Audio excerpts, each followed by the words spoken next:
Yes, sir. I know the kid back. These charged. What's happening, man? Y'all see the kid back. I'm back. What's the word?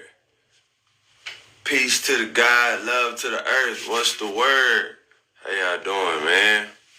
How y'all doing? What's going on, Trey? What's going on, Miss Adisa? Gonna hop up in there. I seen it. What's popping? Man, bro, I've been everywhere, dog. Went to Arizona. I went to Vegas.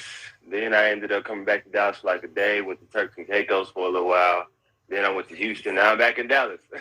What's going on, Miss Adisa? Hi, Mr. Imperial. How are you? I am wonderful, man. Brilliantly protected. How you feeling? I'm feeling good. How was your trip? Man, it was so long and so many trips. That's not what you're supposed to say.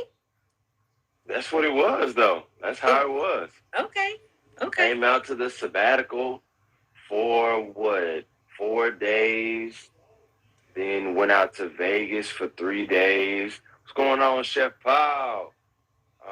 Okay, I see what the problem is. You haven't been home in a while. You've had 3 trips in one. That's what you've done. 4. You 5. But yeah, it doesn't take away from the fact that it was wonderful, but today is my day to decompress, reflect, re-envision, and begin to order those steps that I've received along my travels. Listen, I'm going to be nosy. Listen, if you don't want to tell me like right here on the live, you're going to have to call me later and tell me. I want to know these steps because I'm nosy like that. And if you don't tell me, then I'm going to try to like imagine what the steps are myself. And then when you like be taking the steps, then I'm going to be like, you know what? I knew that's what you were supposed to do in the first place. So just tell me. Yeah, just go ahead. My steps, I've been led to a place of I wouldn't say extreme, sustained vulnerability. You have been. I've been led to a place of elegant transparency. I love how you speak of yourself. Elegant transparency, 7. Would you not describe it as such? I would describe it as such, but the fact that you saying it like only you would say that, and I love it because that's exactly what it is. You have been extremely vulnerable, and your vulnerability is having a spiritual effect on those that surround you. If you didn't know that, I wanted to let you know that because the way that I'm growing spiritually because of you, the way that the group is growing because of you, you see, when a king awakens, he wakes up the entire people. It's like a lion that roars, and everybody's like, oh, shit, what the fuck? It's like that. So celebrating your, let me see what word I want to use, your impeding commitment to your calling is something worth really... it's beautiful. It's beautiful, and I'm glad that I'm able to bear witness to it. Because Lord knows I ain't know when the hell. Like I ain't know if that egg was gonna hatch. Like it was there for a while, and I was. Don't act like you've been waiting forever. See, this is the thing, y'all. I'm not gonna let her do this because our relationship in this sense has just began. She, however, loves a certain pace, right? And I think that in the experiences of the things that you've grown, you're attaching that pace to this present moment and experience.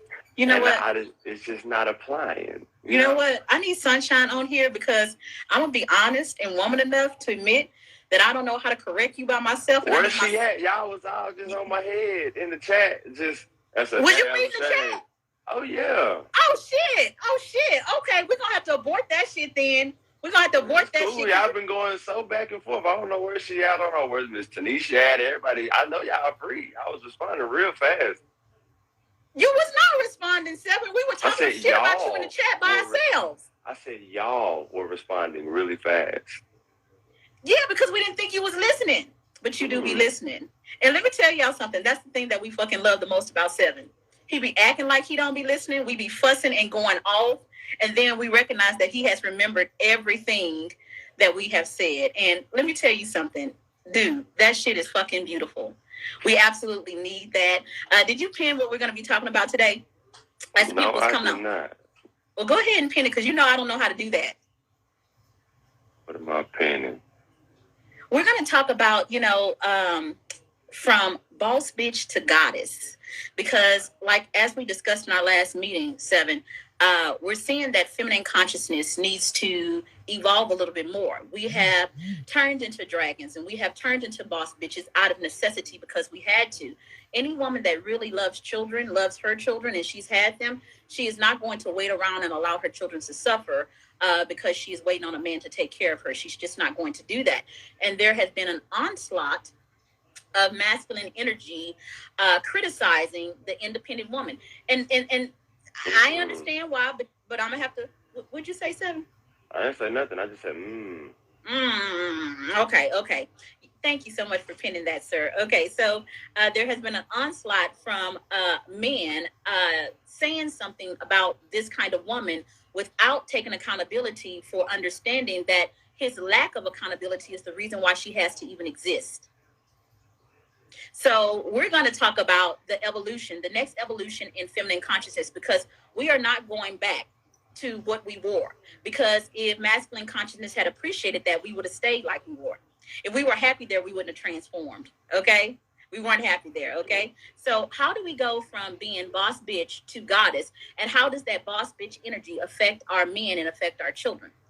Well, that's what we're going to be talking about today. And Seven, at our last company meeting, he made a very good statement, and I'm going to be teaching about it January 13th through 15th at the Atlanta Convention Center. Okay, you guys are going to get more information on that very, very soon. But I have been invited to teach at the Atlanta Convention Center with Mr. Julian Gordon, and I am over the moon. I really, really am. Like, there's going to be like 3,000 women there, and this is like a big fucking honor for me. Like, I feel like it took me a while, but I'm here. I'm here. Talking about me, and look at you. Touche. Okay, you know what? I have to give you the same grace that I give myself. Okay, you got me. Sunshine, please get on here because you know I can't handle correcting this man by my damn self. Okay? So remember what you were talking about, Mr. Imperial? You were saying that women have numbed their femininity and their armor of success. Do you remember saying that? I remember you taking it that way. I highly doubt it. That don't even sound like something I would say. Well, how did you say it then? I don't know. Well, how do you know I'm wrong if you didn't? How do you know I'm wrong? Because I talked to you enough. I'm not saying you're wrong, but what you do is when we talk, hold on, your eyes, they're peering into something that's not there. Give me a second to explain what I meant, okay? Okay. I'm trying to list Miss Sunshine in. But nah, the way you regurgitate things that you digest is often not verbatim, but from your perspective. Sunshine, where the hell you been? Greetings! You know this man be trying to kick my ass when you're not on here. No, I'm not. You know how he be treating me. Mm-hmm. It was one of them hyper. Come back on, Sunshine. I need the sun in my life. Hyper independence comments that she was making about how we made the changes that we made in the way that we interact with you all to protect ourselves. Yeah. And when I tried to tell him, he said that he always got something like to. And what you didn't say, nothing like that. You know what? And I'm so glad because we got it posted. We on live. So we gonna be able to rewind and be like, okay, how did she say that versus what she just said? It's completely different. Mr. Imperial, do you want to be right or do you want to be right? I just like fucking with you. You do like fucking with me, man. Like shit. Like I think you just be fucking with me just to get under my fucking skin and upset me. me. Nah, I ain't gonna lie. I talked to my daddy the other day, and he did that shit to me, and I was like, bro, so this is where I get this shit from? Yes. I was like, bro, you are annoying. Yes. I was like, you know exactly what the fuck I'm saying. Shit. And he was like, yeah, you ain't get that by now? I was like, hell nah, I ain't been talking to you enough. But nah, okay. That's definitely what we were speaking on. Just the relationship between hyper independence and interdependence, because I believe Miss Sunshine brought that up when she got included in that part of the conversation. And then it developed into this concept that we're now presenting to the people of boss bitch to goddess, right? Like, whereas the boss bitch has been so celebrated and designated as the end result to feminine energy. But we know a lot better, right? We know that the goddess is where we would love to lay our head and to multiply our seed. And only a goddess can be, what we need, in short. That's that bipolar fucking energy that I'm talking about. He does that shit so effortlessly. He'll be on my ass, and then he'll turn back into spiritual monk 7. He'll be 7 after 11, and then he'll be regular 7. Like, it's so fun, ain't it? It does keep me intrigued. I ain't gonna lie about that shit, but when you do that shit live, that shit be pissing me the fuck off, and I be ready to whoop your ass. But I'm when you be like, could you say that for the, inside court? Like, you got that masculine energy. Everybody. Yeah. Look how he looking. You see what he's saying to me? Like, you making shit up again. Don't do that, 7. Be nice to me. You don't want me to be all of me, right? You want me to no, because we know no, abort. He tried it. Abort. Shit. No. Time out. Abort. Because I can barely handle that. So abort. Hey, Shani. You tried it. Yes. Okay. So, Sunshine, please start talking about the topic, because I can't deal with Mr. Imperial right now. Okay, well, where he left off is we tend to think that becoming a boss in our own right, is the end of our feminine energy. But the truth is, generally, in order to become that boss, we end up operating mostly in our masculine energy and ultimately becoming a detractor for the type of partner that we truly want to attract. You know what I'm saying? Yeah. Because the man that we want that could truly support us, hey, Alvin, is not interested in a woman who has not, cultivated her own feminine energy. Exactly. And a lot of the times when we're on our way climbing to the top to be this boss, we kind of have to set that to the side in order to attain certain things and to reach certain goals. But once you get to a certain place and, you're comfortable in your boss bitch status, at some point you do need to go back and circle back to that feminine energy and tap into that softer side of yourself and be able to have what our lovely friend 7 here has, is that duality, to be able to switch in between both of those energies so that you're doing what serves you best at each moment, as opposed to just always being this hard ass to get shit done and handle business. Absolutely. That was stated perfectly, Sunshine. I cannot have said that better. I would like to expand it just a little bit and say that a lot of times we put on that armor of masculinity because we have a choice, and that choice is be destroyed or survive and triumph.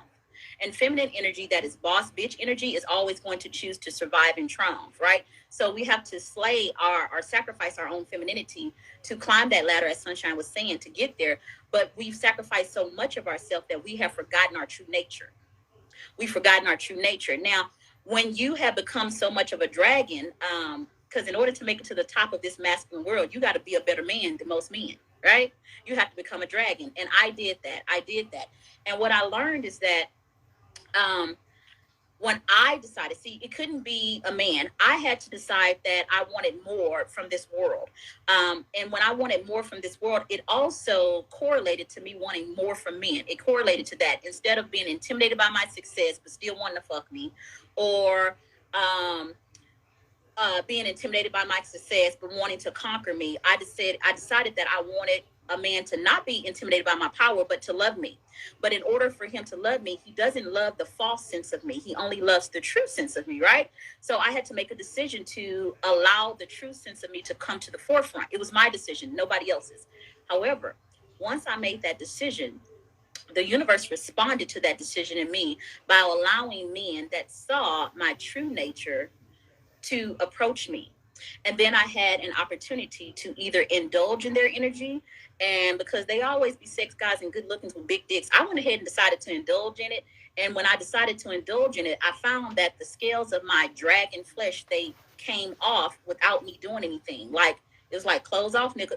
That's literally how it happens. Like, let's, now it might be scary. I won't say that it's not scary. It is scary. Oh my gosh. Ooh, ooh. I'd rather shit a concrete turd than like taking off my own masculine armor in front of a man is extremely difficult. So there has to be a lot of trust associated with that, because here's the thing: we became dragons, so the masculine energy couldn't slay us. So then when we decide to take off the armor, you're being vulnerable, because he absolutely, you're putting yourself at risk, because he can slay you, he can kill you, because you no longer have on that armor. So then he has to be interested enough in you to be extremely sensitive. And his sensitivity is going to make your femininity feel safe to stay out of the armor. That's the key, ladies. That is the key. Once you see that new consciousness in masculine energy approach you, and you start feeling that inkling of safety, instead of running from it, which is what I did. Boy, I be like Speedy Gonzalez. Boy, I be running like a motherfucker. I do. Y'all don't even know. I'm admitting that to y'all because I love y'all, but I be talking shit, then I take off running. But what you have to do is, instead of running, you have to lean into it. And leaning into it requires tremendous courage. And then it's at that point that you realize that it takes a lot more strength to be a woman than it ever took to be a man. You don't have to be bare and vulnerable to be a man, but you have to be naked and bare to be a woman. That shit hard. However, the rewards that come from being a woman are much greater than the rewards that come from being a man. When you decide to be a woman and bloom in your feminine consciousness, you will get family. It may not be the traditional family that you were thinking, but you will feel like a wealthy woman, because you will be surrounded by people that you can be your naked self and feel completely at home. That is true wealth. That is true riches. And as I'm talking to you guys today, like, I'm a rich bitch, like dead ass. I'm a motherfucking rich bitch, because my life is surrounded by people that I can, for the first time in my life, bare my soul to. That had never happened. I had the money, I had the cars, but I didn't have what I have now. And I'm telling you, to have this is better. It's so much better. But goddesses don't have to choose between one or the other. A goddess can have both. Am I right, Sunshine? Absolutely. And when you were talking about like the fear that sometimes can be associated with taking off that armor, it's not only the fear for me of being hurt, but the fear of how I would respond to being hurt was what I was very concerned about, because I had gotten to a place where I was like, I can't take no more bullshit. You know, like, I'm gonna fucking explode if I have to take one more. I'm gonna be somewhere locked up. They won't let me out. Just because, you know, when you give someone that level of vulnerability to you know, really see who you are and how you are and what's behind the veil, your emotions can be erratic. Like, feminine energy is chaotic. You know, it's not to be controlled or contained. So it's like, if I open that up to you, like, it's no telling where we could end up if you're doing shit, you know? So, you know what I found, Sunshine? So when you're in the presence of masculine energy, that fear that you're talking about, I completely understand. Like, because in order to go from boss bitch and even access goddess energy and have that bomb ass coochie, you got to be a little bit of crazy, just a little bit. Maybe not maybe not a whole lot. Maybe like that much, like 7 inches of crazy, right? 7 to 8 inches of crazy, right? So, what I found is that when you get in front of the right masculine energy, when he sees your crazy habits, whereas I have tried to hide those crazy habits from men because it was like, if I showed you my true self, you're going to know I'm crazy and you're going to take off. Men with big dick energy, they don't run from crazy women. They don't. They run towards them because they understand that in order for her to be a goddess, she has to be a changeling. She has to be. And instead of seeing those things as scars or something that the woman should be ashamed of, they see it as beautiful or they see it as childlike. And it's kind of like beautiful for them to witness, right? And they'll say that kind of shit. And then that makes you feel safe, right? Like every woman wants to feel comfortable enough to show her darkness, the craziness that had to develop in order for her to survive this 3D reality. So don't hate the scars that took me to get to where I am. They shouldn't be scars for you.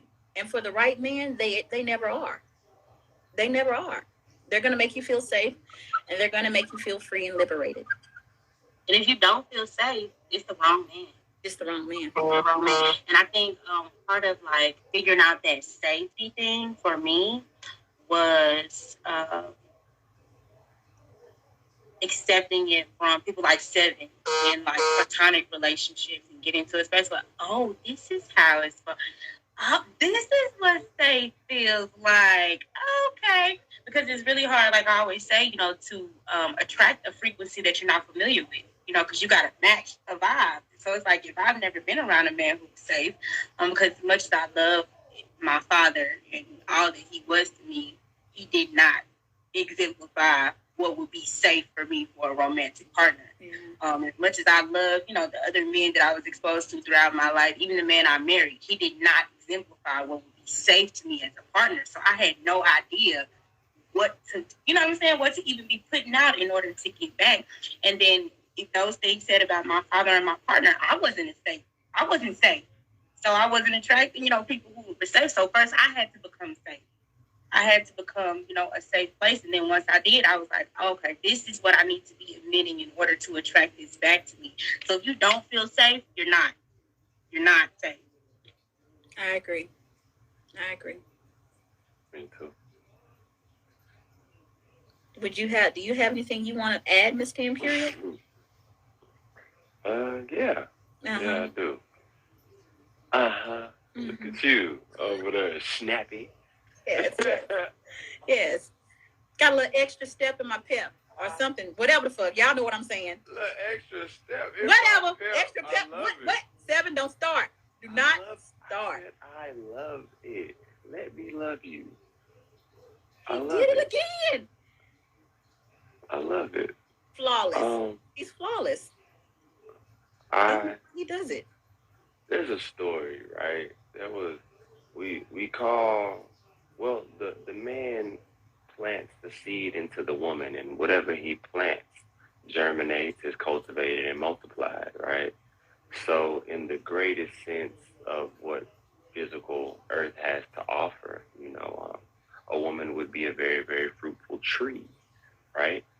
Trees last for hundreds, sometimes thousands of years, right? And I think men have to be a lot more conscious about A, what they're planting, and B, the environment that they're cultivating for the seed that they plant, right? And there's a story that I've been told that was about a farmer. And the farmer was communicating with the Most High. He wasn't really too favorable of the environment that he had in order to plant. Like his farm, it wasn't reaping what he thought it could reap, right? And in other words, the nigga was unappreciative. And there were very extreme conditions, right? There were heavy rains, lots of sunshine. The winds would tear the fucking pieces of wood off of his home, right? And he was seeking a more comfortable, or so he saw, or so he thought, an environment for these seeds and his crop that he cultivated, right? So he made a deal with God. He's like, look, you're going to try it your way, we're going to try it my way, right? Like, let's see what comes from your way, and then we're going to see if you give me what I asked for, how it's going to come out. So he asked God for, like a specific amount of sunshine, a specific amount of water, right? And throughout the season, it was so comfortable. The man was growing wheat, I believe. And it was so comfortable and nice for him. It was the easiest farming experience. The plants were looking so lush on the outside. But when it came time to harvest for the winter, and he went to go open his plants, there was nothing there. It was nothing at all. Like, it looked really, really good on the outside, but there was nothing for him to eat. There was nothing for him to feed his family, right? And what he didn't realize was he went to God and he asked why. Like, what the fuck happened? You know what I'm saying? Like, I got it perfect. I had the perfect amount of sunshine and the perfect amount of water. You know what I'm saying? Like, it was comfortable. It was great. And I think in that sense, men, we want the perfect amount of tits, the perfect amount of ass. You know what I'm saying? Like, the perfect amount of shut the fuck up. But what God then broke down to him was those harsh winds that were delivering, some harsh moments to your home, right? And it caused you to repair and have to rediscover and build back some things. That was what was pulling your plant and forcing the roots to go deeper into the ground. Without those harsh winds, the plant had nothing to respond to. So its roots were nowhere near as deep as it should have been in order to cultivate a true harvest. And I think that is an example of what men have to understand as far as being able to, yes, plant the right seed, but also cultivate that correct environment with patience and repair and reflection and taking what is given to you from when this woman opens herself, right?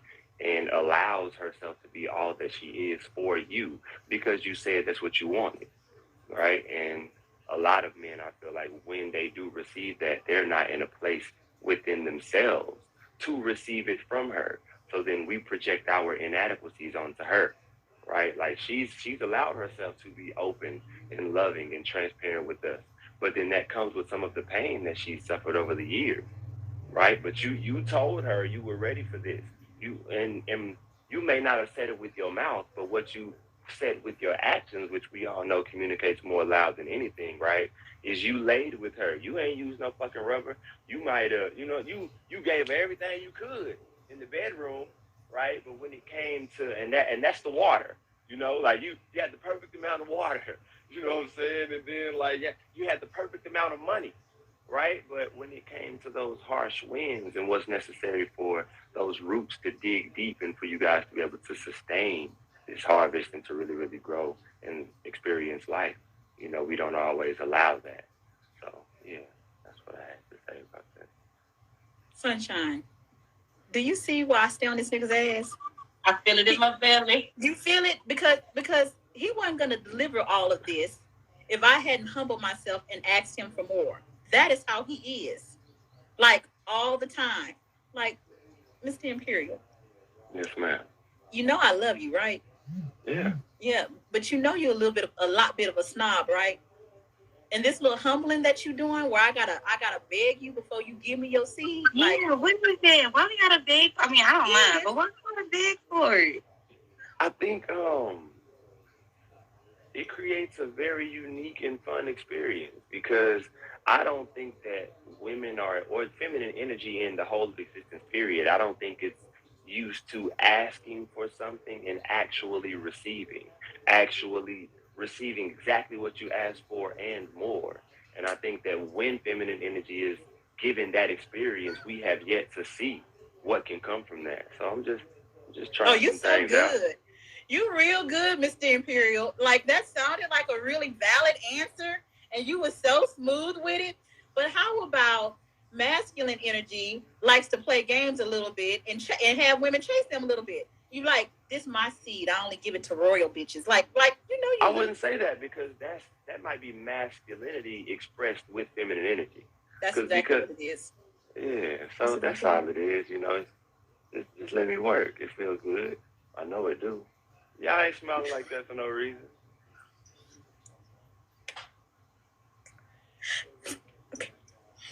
Listen, if the people want to, we done. I feel complete. We can't talk no more. Listen, if you guys want to, my draw. Yeah, because I don't know what to say about the 7. Like he be working his magic, don't he? I told you I'm coming.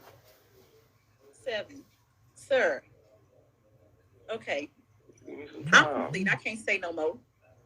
Say whatever you need to say, sir. If you guys want to receive more from this amazing trifecta that you see in front of y'all, man, definitely 7 p.m. Central Time this evening. We'll be on Zoom. DM either one of us with the words golden ticket, and we'll definitely make sure that you get invited into class. We think this boss bitch to goddess concept is going to be a very universally healing thing for us all. When we heal women, we heal mother wounds, we heal all types of trauma that they suffer, and in return, I think we'll see so much progression in all of us, in all of our spirits and our minds, right? So, man, just come join if you think, if this is being something that's called into your spirit. If not, we're so glad to have you, and we'll definitely see you next time on IG Live. But if so, make sure you DM one of us or comment golden ticket so we can get y'all in there tonight. Yeah, man, it's going to get even better. This is just a little prequel to what he's teasing y'all. That's what he does. Yeah. And I'm not going to say any names, but somebody is trying to abandon y'all without any warning. So I just wanted to let y'all know I posted the link to my Facebook in my profile. I don't know if anybody else has y'all Facebook link so that you guys can follow us on Facebook too, because we may, switch up a little bit and do some lives on Facebook. And I don't want those of you who have been tuning in consistently to not know where to find us. So follow us on Facebook because we definitely appreciate your participation. We want to keep engaging with you. And also tonight at 9:00, we're gonna be live on Facebook or whatever. So you might want to tap in for that because it's gonna be a whole lot of fun. You want to tell them the name of the Desagonis? I like to hear you say it. The Pussy Portal. Listen, you guys. It is a portal. Yes, the Pussy Portal. Listen, there were some beautiful things that happened at the sabbatical, and the portals were open. And some magic happened. So listen, we're gonna talk about that tonight at what time again? Was it, Sunshine? Because the times thing. You know how I know about time. 9 Central CST? Time. CST, yes. So join us. We'll be in our Facebook group, The Sanctuary for the Sacred and Sexy. If you have not joined The Sanctuary, you need to join it because we will not be on Instagram and you will not get to hear how nasty we really can be. You will not get to hear. But while I'm and at 9:00, you get to hear 7-11. Yeah, y'all haven't experienced 7-11. Y'all just experienced 7. But we have experienced 7 p.m. and 7-11. And I'm telling you, 7-11 is the best 7. It's the lucky 7. It's the 24/7/7. It's the 24/7/7. And that's the one that we all love. So we definitely want to see you guys tonight. Remember, you need to get a golden ticket to the Sanctuary. You need to join the Facebook group called The Sanctuary for the Sacred and Sexy because we'll be going live in that. And I feel complete. What about you, Sunshine? As soon as you said Lucky 7, somebody named Lucky 7 Chris out there. No. Lucky 7 Chris? Do you see this shit, Sunshine?